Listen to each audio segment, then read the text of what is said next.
मयत महिलेच्या हातातील 2 तोळे वजनाचे सोन्याचे दागिने लंपास. रंकाळा इथे असलेल्या श्रावस्ती हॉस्पिटल असून या हॉस्पिटलमध्ये शालन सूर्याजी पाटील यांच्या पोटात दुखू लागल्याने त्यांना उपचारासाठी दाखल केले होते.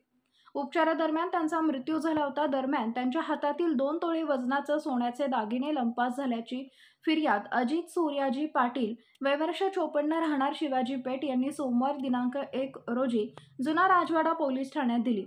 पोलिसांनी दिलेल्या माहितीनुसार अजित पाटील यांच्या आई शालन सूर्याजी पाटील यांच्या पोटात दुखत असल्याने त्यांना श्रावस्ती या हॉस्पिटलमध्ये दाखल केले होते.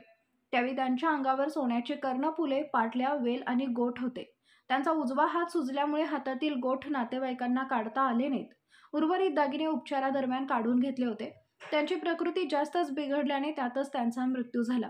मृतदेह ताब्यात देताना फिर्यादी पाटील यांना आईच्या हातातील गोठ दिसला नाही.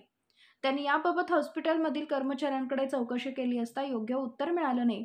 वारंवार विचारणा करूनही 1,20,000 किमतीचा गोठ मिळत नसल्याने शेवटी त्यांनी जुना राजवाडा पोलीस ठाण्यात फिर्याद दाखल केली.